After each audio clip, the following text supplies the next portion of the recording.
नमस्कार, मैं हूं स्मृति झा और 10 सूत्रधार के साहित्यिक कहानियों की श्रृंखला में बहुत बहुत स्वागत है आपका। आज आपको हिंदी साहित्य जगत की प्रथम आधुनिक कथा उसने कहा था सुनाने जा रहे हैं। उसने कहा था पंडित चंद्रधर शर्मा गुलेरी जी की प्रसिद्ध कहानी है। प्रेम में त्याग की यह कहानी पाठक के मन में देर तक गूंजती रह जाती है। तो आइए आपको सुनाते हैं उसने कहा था। बड़े बड़े शहरों के इक्के गाड़ी वालों की जबान के कोड़ों से जिनकी पीठ छिल गई है और कान पक गए हैं, उनसे हमारी प्रार्थना है कि अमृतसर के बम्बू काट वालों की बोली का मरहम लगाएं। जब बड़े बड़े शहरों की चौड़ी सड़कों पर घोड़े की पीठ चाबुक से धुनते हुए इक्के वाले कभी घोड़े की नानी से अपना निकट संबंध स्थित करते हैं, कभी राह चलते पैदलों की आंखों के न होने पर तरस खाते हैं, कभी उनके पैरों की उंगलियों के पोरों को चींख कर अपने ही को सताया हुआ बताते हैं और संसार भर की ग्लानि, निराशा और क्षोभ के अवतार बने नाक की सीध चले जाते हैं, तब अमृतसर में उनकी बिरादरी वाले तंग चक्करदार गलियों में हर एक लड्ढी वाले के लिए ठहर कर सब्र का समुद्र उमड़ा कर, बचो खालसा जी, हटो भाई जी, ठहरना भाई जी, आने दो लाला जी, हटो बादशाह, कहते हुए सफ़ेद फेटों, खच्चरों और बत्तकों, गन्ने और खोमचे और भारे वालों के जंगल में से राह खेते हैं। क्या मजाल है कि जी और साहब बिना सुने किसी को हटना पड़े। यह बात नहीं कि उनकी जीभ चलती नहीं, पर मीठी छुरी की तरह महीन मार करती हुई। यदि कोई बुढ़िया बार बार चितौनी देने पर भी लीक से नहीं हटती, तो उनकी वचनावली के ये नमूने हैं।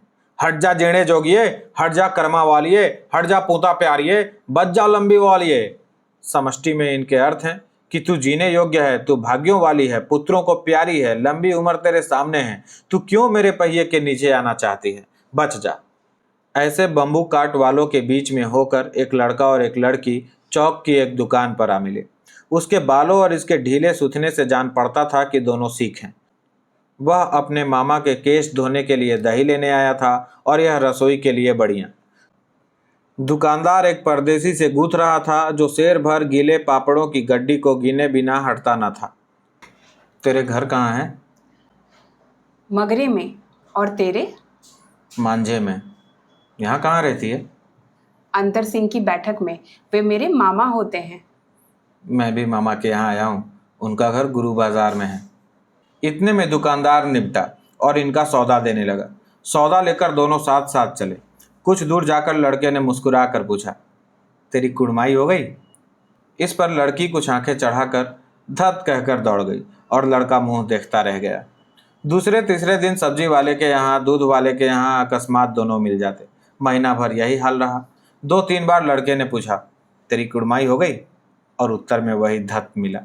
एक दिन जब फिर लड़के ने वैसे ही हंसी में चिढ़ाने के लिए पूछा, तो लड़की लड़के की संभावना के विरुद्ध बोली, हाँ, हो गई। कब? कल। देखते नहीं यह रेशम से कढ़ा हुआ सालू? लड़की भाग गई। लड़के ने घर की राह ली। रास्ते में एक लड़के को मोरी में ढकेल दिया, एक छाबड़ी वाले के दिन भर की कमाई खोई, एक कुत्ते पर पत्थर मारा और एक गोभी वाले के ठेले में दूध उड़ेल दिया। सामने नहा कर आती हुई किसी वैष्णवी से टकराकर अंधे की उपाधि पाई, तब कहीं घर पर पहुंचा। राम राम, यह भी कोई लड़ाई है? दिन रात खंदकों में बैठे हड्डियां अकड़ गईं। लुधियाना से 10 गुना जाड़ा और मेह और बर्फ ऊपर से। पिंडलियों तक कीचड़ में धंसे हुए हैं। जमीन कहीं दिखती नहीं। घंटे 2 घंटे में कान के पर्दे फाड़ने वाले धमाके के साथ सारी खंदक हिल जाती है और 100-100 गज धरती उछल पड़ती है। इस गैबी गोले से बचे तो कोई लड़े। नगरकोट का जलजला सुना था।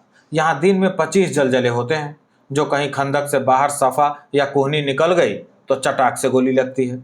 ना मालूम बेईमान मिट्टी में लेटे हुए हैं या घास की पत्तियों में छिपे रहते हैं। लहना सिंह, और 3 दिन हैं। 4 तो खंदक में बिता ही दिए। परसों रिलीफ आ जाएगी और फिर 7 दिन की छुट्टी। अपने हाथों झटका करेंगे और पेट भर खाकर सो रहेंगे उसी फिरंगी मेम के बाग में। मखमल का सहारा घास है, फल और दूध की वर्षा कर देती है। लाख कहते हैं दाम नहीं लेती। कहती है तुम राजा हो, मेरे मुल्क को बचाने आए हो। 4 दिन तक पलक नहीं झपी। बिना फेरे घोड़ा बिगड़ता है और बिना लड़े सिपाही।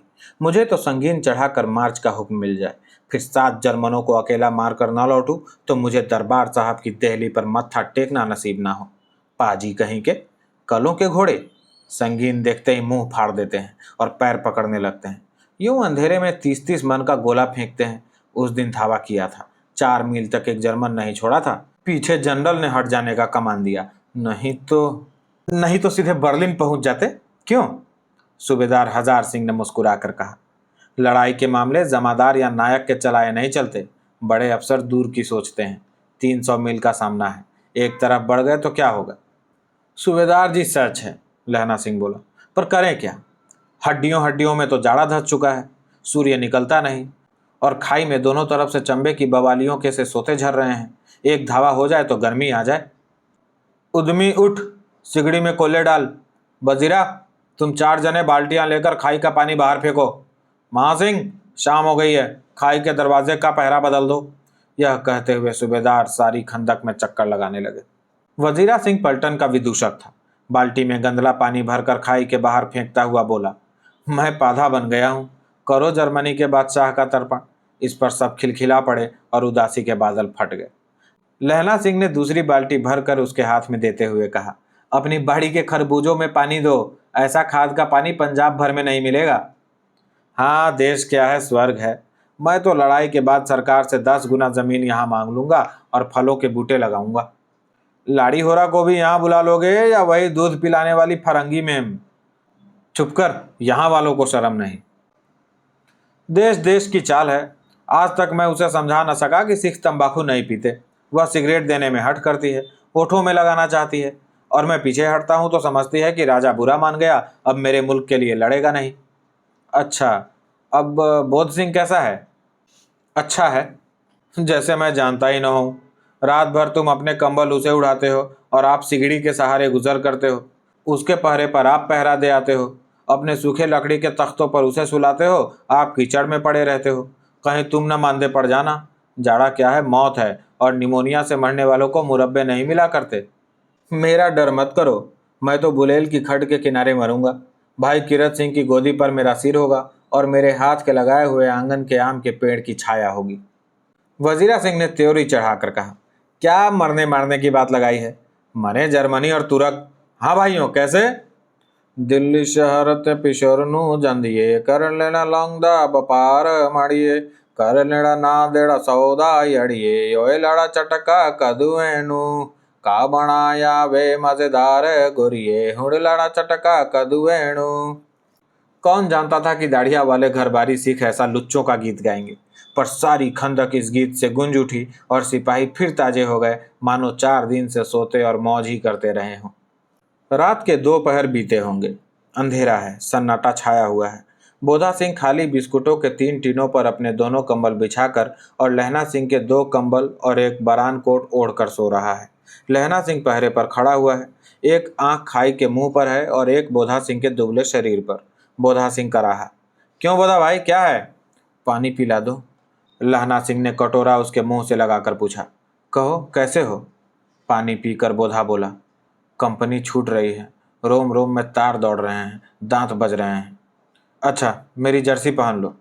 और तुम? मेरे पास सिगड़ी है और मुझे गर्मी लगती है, पसीना आ रहा है।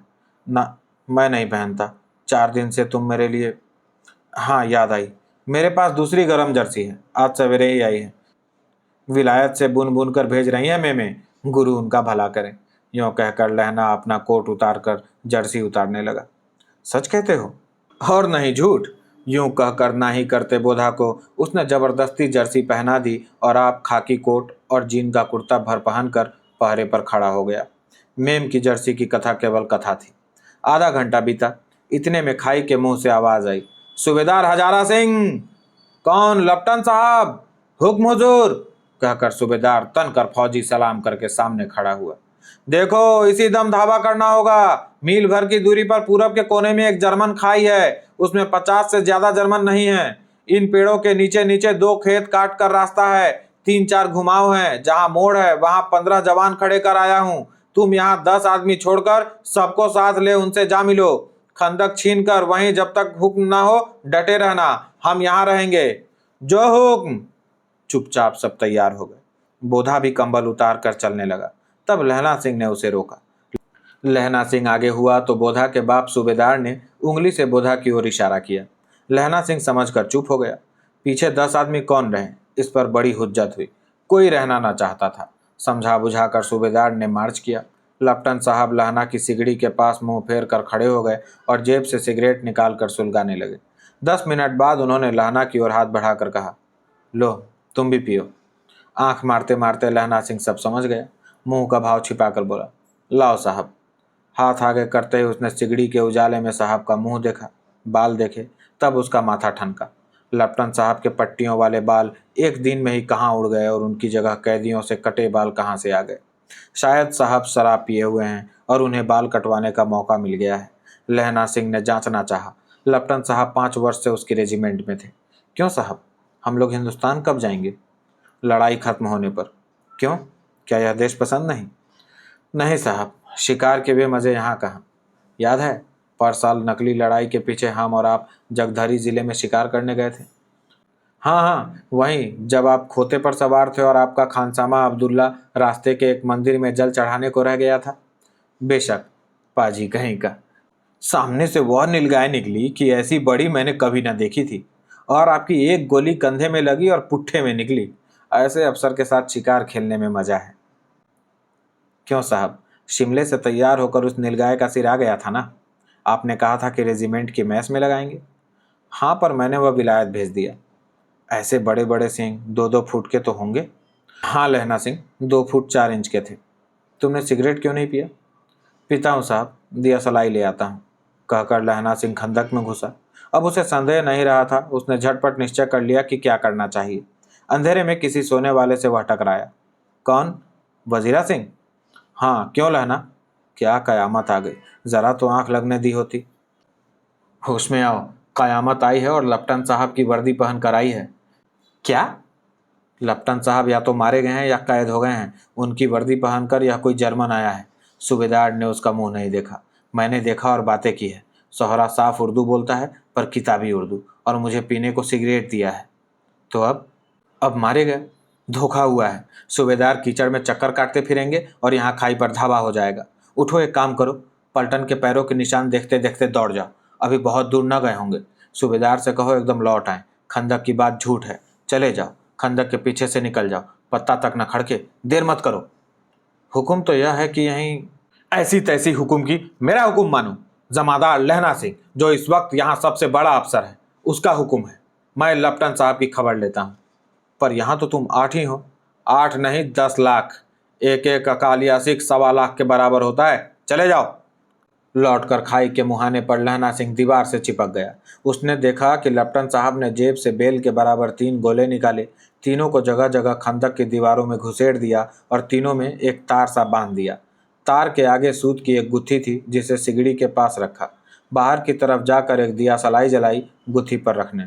बिजली की तरह दोनों हाथों से उल्टी बंदूक को उठाकर लहना सिंह ने साहब की कोहनी पर तान कर दे मारा। धमाके के साथ साहब के हाथ से दिया सलाई गिर पड़ी। लहना सिंह ने एक कुंदा साहब की गर्दन पर मारा और साहब आंख मीन गौट कहते हुए चित्त हो गए। लहना सिंह ने तीनों गोले बीन कर खंदक के बाहर फेंके और साहब को घसीट कर सिगड़ी के पास लिटाया। जेबों की तलाशी ली। 3-4 लिफाफे और एक डायरी निकाल कर उन्हें अपनी जेब के हवाले किया। साहब की मूर्छा हटी। लहना सिंह हंसकर बोला, क्यों लपटन साहब, मिजाज कैसा है? आज मैंने बहुत बातें सीखी। यह सीखा कि सिख सिगरेट पीते हैं। यह सीखा कि जगाधारी के जिले में नीलगायें होती हैं और उनके 2 फुट 4 इंच के सींग होते हैं। और यह सीखा कि मुसलमान खानसामा मूर्तियों पर जल चढ़ाते हैं और लपटन साहब खोते पर चढ़ते हैं। पर यह तो कहो, ऐसी साफ उर्दू कहाँ से सीखा है? हमारे लपटन साहब तो बिन डेम के 5 लफ्ज भी नहीं बोला करते थे। लहना ने पतलून के जेबों की तलाशी नहीं ली थी। साहब ने मानो जाड़े से बचने के लिए दोनों हाथ जेबों में डाले। लहना सिंह कहता गया, चालाक तो बड़े हो, पर मांझे का लहना इतने बरस लपटन साहब के साथ रहा है, उसे चकमा देने के लिए 4 आंखें चाहिए। 3 महीने हुए एक तुर्की मौलवी मेरे गांव आया था। औरतों को बच्चा होने की ताबीज मारता था और बच्चों को दवाई देता था। चौधरी के बड़ के नीचे मंजा बिछाकर हुक्का पीता रहता था और कहता था कि जर्मनी वाले बड़े पंडित हैं, वेद पढ़ पढ़ कर उसमें से विमान चलाने की विद्या जान गए हैं। गौ को नहीं मारते। हिंदुस्तान में आ जाएंगे तो गौ हत्या बंद कर देंगे। मंडी के बनियों को बहकाता कि डाक खाने से रुपया निकाल लो, सरकार का राज्य जाने वाला है। डाक बाबू पोल्हू राम भी डर गया था। मैंने मुल्ला जी की दाढ़ी मोड़ दी थी और गांव से बाहर निकाल कर कहा था कि खबरदार जो मेरे गांव में पैर रखा तो। साहब की जेब में से पिस्तौल चला और लहना की जांघ में गोली लगी। इधर लहना की हेनरी मार्टिन के 2 फायरों ने साहब की कपाल क्रिया कर दी। धमाका सुनकर सब दौड़ आए। बोधा चिल्लाया, क्या हुआ? लहना सिंह ने उसे यह कहकर सुला दिया कि एक हड़का हुआ कुत्ता आया था, मार दिया और औरों से सब हाल कह दिया। सब बंदूकें लेकर तैयार हो गए। लहना ने साफा फाड़कर घाव के दोनों तरफ पट्टियां कसकर बांधी। घाव मांस में ही था। पट्टियों के कसने से लहू निकलना बंद हो गया। इतने में 70 जर्मन चिल्लाकर खाई में घुस पड़े। सिखों की बंदूकों की बाढ़ ने पहले धावे को रोका, दूसरे को रोका, पर यहाँ थे 8। लहना सिंह तक तक कर मार रहा था। वह खड़ा था और सब लेटे हुए थे। और वे 70 अपने मुर्दा भाइयों के शरीर पर चढ़कर जर्मन आगे घुसे आते थे। थोड़े से मिनटों में वे अचानक आवाज आई, वाह गुरुजी की फतह, वाह गुरुजी का खालसा, और धड़ाधड़ बंदूकों के फायर जर्मनों की पीठ पर पड़ने लगे। ऐन मौके पर जर्मन 2 चक्की के पाटों के बीच में आ गए थे। पीछे से सूबेदार हजार सिंह के जवान आग बरसाते थे और सामने लहना सिंह के साथियों के संगीन चल रहे थे। पास आने पर पीछे वालों ने भी संगीन पिरोना शुरू कर दिया। एक किलकारी और अकाल सिखा दी फौज आई। वाह गुरुजी दी फतह, वाह गुरुजी दी खालसा, सत श्री अकाल पुरख, और लड़ाई खत्म हो गई। 63 जर्मन या तो खेद रहे थे या कराह रहे थे। सिखों में 15 के प्राण गए। सूबेदार के दाहिने कंधे में से गोली आर पार निकल गई थी। लहना सिंह की पसली में एक गोली लगी। उसने घाव को खंदक की गीली मट्टी से पूर लिया और बाकी का साफा कसकर कमर बंद की तरह लपेट लिया। किसी को खबर न हुई कि लहना को दूसरा घाव, भारी घाव लगा है। लड़ाई के समय चांद निकल आया था, ऐसा चांद जिसके प्रकाश से संस्कृत कवियों का दिया हुआ क्षयी नाम सार्थक होता है। और हवा ऐसी चल रही थी जैसी वान भट्ट की भाषा में दंत वीणोपदेशाचार्य कहलाती। वजीरा सिंह कह रहा था कि कैसे मन मन भर फ्रांस की भूमि मेरे बूटों से चिपक रही थी जब मैं दौड़ा दौड़ा सूबेदार के पीछे गया था। सूबेदार लहना सिंह से सारा हाल सुन और कागजात पाकर वे उसकी तुरंत बुद्धि को सराह रहे थे और कह रहे थे कि तू न होता तो आज सब मारे जाते। इस लड़ाई की आवाज़ 3 मील दाहिने और खाई वालों ने सुन ली थी। उन्होंने पीछे टेलीफोन कर दिया था। वहां से झटपट 2 डॉक्टर और बीमार ढोने की गाड़ियां चलीं, जो कोई 1.5-2 घंटे के आसपास पहुंच गई थी। फील्ड अस्पताल नज़दीक ही था। सुबह होते होते वहां पहुंच जाएंगे, इसलिए मामूली पट्टी बांधकर एक गाड़ी में घायल लिटा दिए गए और दूसरी में लाशें रखी गईं। सूबेदार ने लहना सिंह की जांग में पट्टी बंधवानी चाहिए, पर उसने यह कहकर टाल दिया कि थोड़ा घाव है, सवेरे देखा जाएगा। बोधा सिंह ज्वर में बर्रा रहा था। वह गाड़ी में लिटाया गया। लहना को छोड़कर सूबेदार जाते नहीं थे। यह देख, लहना ने कहा, तुम्हें बोधा की कसम है और सूबेदारनी जी की सौगंध है जो इस गाड़ी में न चले जाओ। और तुम मेरे लिए वहां पहुंचकर गाड़ी भेज देना, और जर्मन मुर्दों के लिए भी तो गाड़ियां आती होंगी। मेरा हाल बुरा नहीं है, देखते नहीं मैं खड़ा हूँ। वजीरा सिंह मेरे पास ही है। अच्छा, पर बोधा गाड़ी पर लेट गया? भला आप भी चढ़ जाओ। और सुनिए तो, सूबेदारनी होरा को चिट्ठी लिखो तो मेरा मत्था टेकना लिख देना, और जब घर जाओ तो कह देना कि मुझसे जो उसने कहा था वह मैंने कर दिया। गाड़ियां चल पड़ी थी। सूबेदार ने चढ़ते चढ़ते लहना के हाथ पकड़कर कहा, तैने मेरे और बोधा के प्राण बचाए हैं, लिखना कैसा? साथ ही घर चलेंगे। अपनी सूबेदारनी को तू ही कह देना उसने क्या कहा था। अब आप गाड़ी पर चढ़ जाओ, मैंने जो कहा वह लिख देना और कह भी देना। गाड़ी के जाते ही लहना लेट गया। वजीरा पानी पिला दे और मेरा कमरबंद खोल दे, तर हो रहा है। मृत्यु के कुछ समय पहले स्मृति बहुत साफ हो जाती है। जन्म भर की घटनाएं एक एक करके सामने आती हैं। सारे दृश्यों के रंग साफ होते हैं। समय की धुंध बिल्कुल उन पर से हट जाती है। लहना सिंह 12 वर्ष का है। अमृतसर में मामा के यहाँ आया हुआ है, दही वाले के यहाँ, सब्जी वाले के यहाँ, हर कहीं उसे एक 8 वर्ष की लड़की मिल जाती है। जब वो पूछता है तेरी कुड़माई हो गई, तब धत कहकर वह भाग जाती है। एक दिन उसने वैसे ही पूछा तो उसने कहा, हाँ कल हो गई। देखते नहीं है रेशम के फूलों वाला सालू। सुनते ही लहना सिंह को दुख हुआ, क्रोध हुआ। क्यों हुआ? वजीरा सिंह पानी पिला दे। 25 वर्ष बीत गए। अब लहना सिंह नंबर 77 राइफल्स में जमादार हो गया है। उस 8 वर्ष की कन्या का ध्यान ही न रहा। न मालूम वह कभी मिली थी या नहीं। 7 दिन की छुट्टी लेकर जमीन के मुकदमे की पैरवी करने वो अपने घर गया। वहाँ रेजिमेंट के अफसर की चिट्ठी मिली कि फौज लाम पड़ जाती है, फौरन चले आओ। साथ ही सूबेदार हजारा सिंह की चिट्ठी मिली कि मैं और बोधा सिंह भी लाम पड़ जाते हैं, लौटते हुए हमारे घर होते जाना, साथ ही चलेंगे। सूबेदार का गांव रास्ते में पड़ता था और सूबेदार उसे बहुत चाहता था। लहना सिंह सूबेदार के यहाँ पहुंचा। जब चलने लगे तब सूबेदार बेढ़े में से निकल कर आया और बोला, लहना, सूबेदारनी तुमको जानती है, बुलाती है, जा मिला। लहना सिंह भीतर पहुंचा। सूबेदारनी मुझे जानती है? कब से? रेजिमेंट के क्वार्टरों में तो कभी सूबेदार के घर के लोग रहे नहीं। दरवाजे पर जाकर मत्था टेकना कहा। असीस सुनी। लहना सिंह चुप। मुझे पहचाना? नहीं। तेरी कुड़माई हो गई? धब, कल हो गई। देखते नहीं रेशमी बूटों वाला सालू अमृतसर में? भावों की टकराहट से मूर्छा खुली, करवट बदली, पसली का घाव बह निकला। वजीरा पानी पिला, उसने कहा था। स्वप्न चल रहा है, सूबेदारनी कह रही है। मैंने तेरे को आते ही पहचान लिया। एक काम कहती हूँ, मेरे तो भाग फूट गए। सरकार ने बहादुरी का खिताब दिया है, लायलपुर में ज़मीन दी है, आज नमक हलाली का मौका आया है। पर सरकार ने हम तीमियों की एक घंघरिया पलटन क्यों न बना दी जो मैं भी सूबेदार जी के साथ चली जाती। एक बेटा है, फौज में भर्ती हुए उसे 1 ही बरस हुआ, उसके पीछे 4 और हुए पर एक भी नहीं जिया। सूबेदारनी रोने लगी। अब दोनों जाते हैं, मेरे भाग। तुम्हें याद है एक दिन टांगे वाले का घोड़ा दही वाले की दुकान के पास बिगड़ गया था? तुमने उस दिन मेरे प्राण बचाए थे। आप घोड़े की लातों में चले गए थे और मुझे उठाकर दुकान के तख्ते पर खड़ा कर दिया था। ऐसे ही इन दोनों को बचाना, यह मेरी भिक्षा है। तुम्हारे आगे आंचल पसारती हूँ। रोती रोती सूबेदारनी ओबरी में चली गई। लहना भी आंसू पोंछता हुआ बाहर आया। वजीरा सिंह पानी पिला, उसने कहा था। लहना का सिर अपनी गोद में रखे वजीरा सिंह बैठा है। जब मांगता है तब पानी पिला देता है। आध घंटे तक लहना चुप रहा, फिर बोला।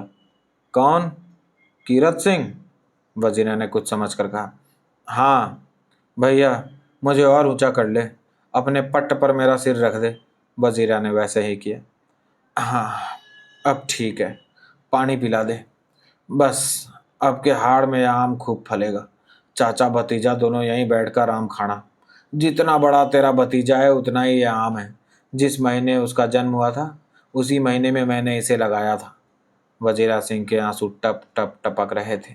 कुछ दिन पीछे लोगों ने अखबारों में पढ़ा, फ्रांस और बेल्जियम 68वीं सूची, मैदान में घावों से मरा, नंबर 77 सिख राइफल्स, जमादार लहन सिंह। लहना सिंह ने जान की बाजी लगाकर सूबेदार को बचाया क्योंकि उसने कहा था। लहना सिंह ने स्वयं को कष्ट देकर बोधा का ध्यान रखा क्योंकि उसने कहा था। लहना सिंह ने अपनी जान दे दी क्योंकि उसने कहा था। यह कहानी हमें याद दिलाती है कि प्रेम केवल पाने का नहीं, निभाने का नाम है। अंतिम श्वास तक एक वादे पर लुटा देने का नाम है। 1915 में लिखी गई इस कहानी पर आपके क्या विचार हैं, हमारे साथ साझा कीजिए। पुनः प्रस्तुत होंगे एक और नई कहानी के साथ। तब तक अपना और अपनों का ध्यान रखिए। नमस्कार।